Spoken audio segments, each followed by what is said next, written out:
ओम नमः शिवाय। हर हर महादेव। आज बैसाख माह की कृष्ण पक्ष की पंचमी तिथि और शुक्रवार है। जिस तरह नक्षत्रों के समान ज्योति नहीं, भोजन के समान तृप्ति नहीं और आरोग्य से के समान आनंद नहीं और केशव के समान रक्षक नहीं, उसी तरह बैसाख के महीने के समान दूसरा कोई महीना नहीं। शेषनाग पर विराजमान भगवान श्री हरि विष्णु को बैसाख का महीना बहुत ही प्रिय है। अगर कोई व्यक्ति अपने जीवन काल में बैसाख के महीने स्नान करके व्रत नहीं करता है तो वह सभी धर्मों से बहिष्कृत हो जाता है और उसे अगले जन्म में पशु की योनि में प्राप्त होती है और उसका मनुष्य जीवन व्यर्थ ही चला जाता है। इस बात का जिक्र नारद जी ने राजा अम्बरीश के सामने किया था, जिसका वर्णन स्कंद पुराण में दिया गया है। तो आप सभी विष्णु भक्तों की मंगल कामना करते हुए शुरू करते हैं आज की कथा। प्रेम से बोलिए गणेश जी महाराज की जय हो। एक नगर में एक मालिन रहती थी। बीमारी के चलते उसके पति की मौत हो चुकी थी। उसके एक 4 साल का बेटा था। वह उसी के सहारे अपना जीवन यापन करती थी। उसकी सास बहुत ही कठोर हृदय वाली थी। हमेशा अपनी बहू को ताने मारती, कहती कलंकनी निर्भाग, कहीं कि मेरे बेटे को खा गई। वह चाहे कितना भी काम करे, अपने सासू माँ की सेवा करे, पर उसकी सास के मुख से कभी भी उसके लिए एक प्यार का शब्द भी नहीं निकला। उसे दुखी देखकर उसी की सासू को कभी भी दुख नहीं होता। वह कभी नहीं सोचती कि इस उम्र में पति को गंवाने के बाद बेचारी कितनी दुख रहा करती होगी। इन सब बातों को नज़रअंदाज करते हुए वह हर समय अपनी बहू के साथ लड़ाई करती थी, जितनी हो सके तकलीफ देती थी। फिर भी उसकी बहू सामने बोलकर कुछ नहीं कहती, तो इतने से भी उसकी सास का मन नहीं भरा। एक दिन उसने अपने गुस्से के चलते अपने पोते और बहू को घर से निकाल दिया। दोनों माँ बेटे रोते रोते घर से चल पड़े। चलते एक जंगल में पहुँच गए। वहाँ जाकर एक बड़े से पेड़ के नीचे बैठ गए। वहाँ से थोड़ी ही दूरी पर एक गणेश जी का मंदिर था। वहाँ पर बहुत सारे लोग गणेश जी की दर्शन करने आते, वहाँ प्रसाद चढ़ाते और फिर वहाँ मौजूद लोगों में बांट देते। तो वह माँ बेटे दोनों गणेश जी के मंदिर में गए। वहाँ जाकर उसकी माँ कहने लगी कि गणेश जी महाराज, मुझसे ऐसी क्या गलती हो गई जिसकी मुझे आप इतनी बड़ी सजा दे रहे हैं। पहले मुझसे मेरे पति को छीन लिया, अब मुझे घर से बेघर कर दिया। अब मैं मेरे बेटे के साथ कहाँ जाऊँ, क्या करूँ, कहाँ रहूँ? आप ही तो मुझे कोई रास्ता दिखाइए। आज आपके सिवा हमारे बेटे का कोई नहीं है। फिर माँ बेटे दोनों मंदिर के आगे बैठ गए। जो लोग गणेश जी का प्रसाद वहाँ पर बांटते, उसी प्रकार को खाकर माँ बेटी अपना गुजारा करने लगे। सुबह से शाम हो गई। दोनों माँ बेटे गणेश जी की पूजा पाठ करते। एक दिन बैठे बैठे गणेश जी की कृपा से उन दोनों के मन में आया कि क्यों ना हम जंगल से फूल लाकर बेचें। यहाँ पर रोजाना लोग आते हैं, अगर हम फूल माला बनाकर बेचेंगे तो यहाँ पर आने वाले लोग पूजा के लिए फूल जरूर खरीदेंगे। तो इस तरह सोचकर दोनों माँ बेटे सुबह जल्दी जंगल में से फूल लाकर फूलों माला बनाकर वहाँ पर बैठ जाते। तब गणेश जी के भक्त वहाँ पर आते तो उससे फूल खरीदते और बदले में उन्हें कुछ रुपये दे देते।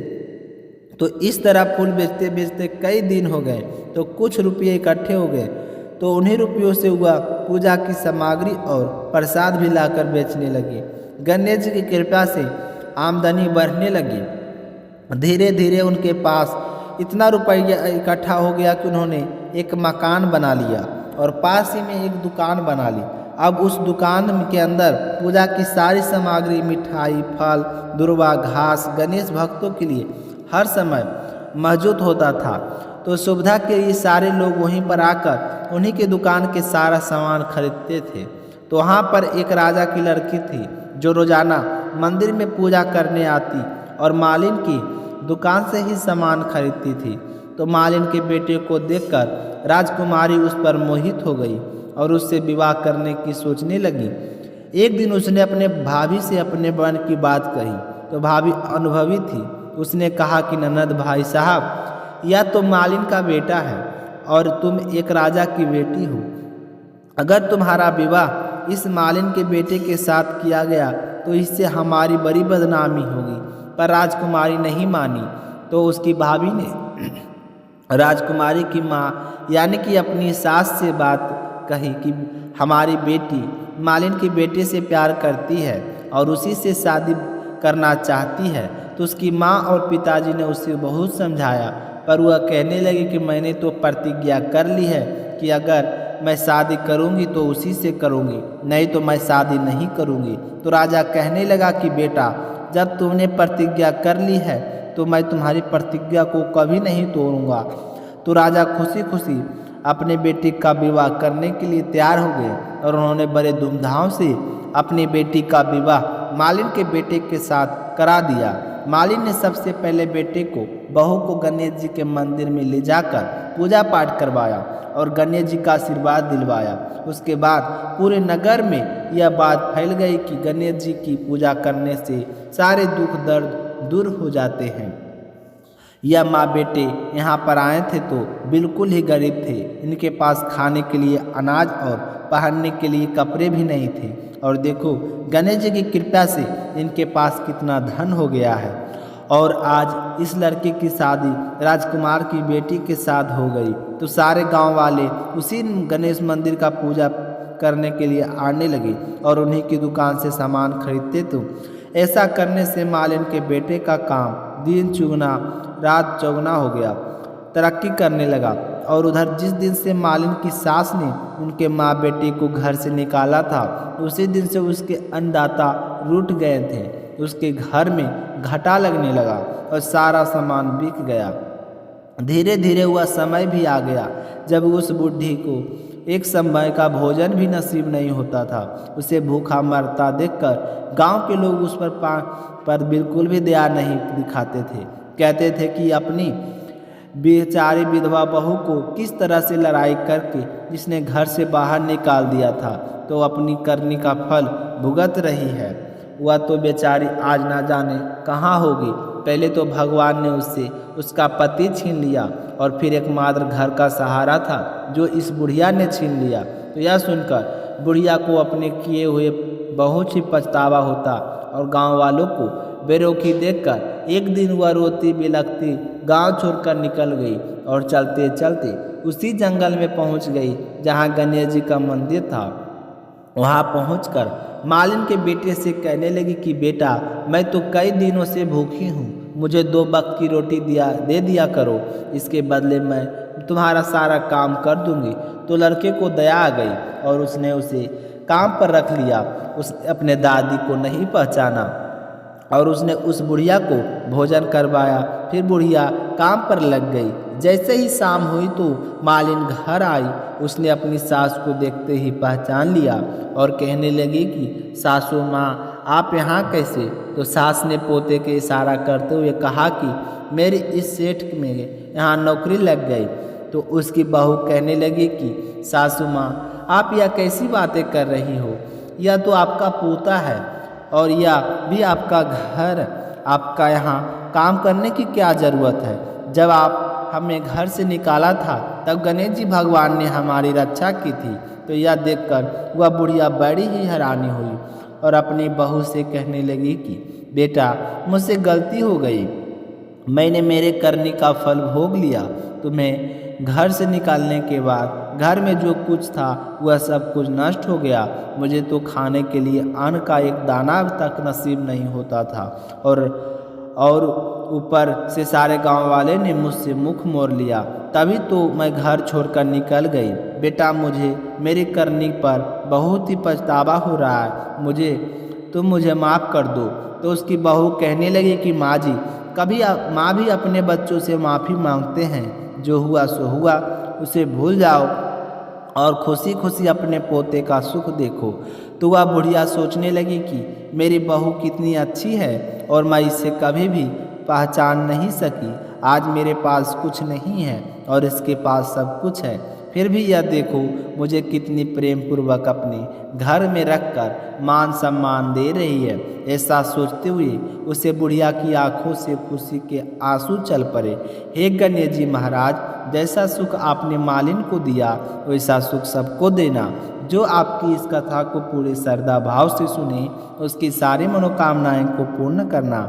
बोलिए गणेश जी महाराज की जय हो। अब अपने सुनेंगे राजा मोरध्वज की कथा। प्राचीन समय की बात है। एक बार राजा युधिष्ठिर ने यज्ञ करवाया और उसके बाद उन्होंने ब्राह्मणों को इतना दान दिया कि वह अपने साथ उसे नहीं ले जा सके। यह देखकर अर्जुन भगवान श्री कृष्ण से कहने लगे कि हे मुरलीधर, मेरे भाई युधिष्ठिर जैसा भी कोई दानी इस संसार में नहीं है। तब श्री कृष्ण ने कहा कि हे अर्जुन, दान की लिस्ट में तुम्हारे भाई युधिष्ठिर का नाम सबसे नीचे आता है। तो अर्जुन हैरान हो तो ये कहने लगे कि अच्छा, तो आप ही बताइए कि दान की श्रेणी में सबसे ऊपर नाम किसका आता है। तो अर्जुन की बात सुनकर श्री भगवान कहने लगे कि दान की सूची में सबसे पहला नाम मोरध्वज का। तो अर्जुन को भी श्री कृष्ण की बातों पर विश्वास नहीं हुआ।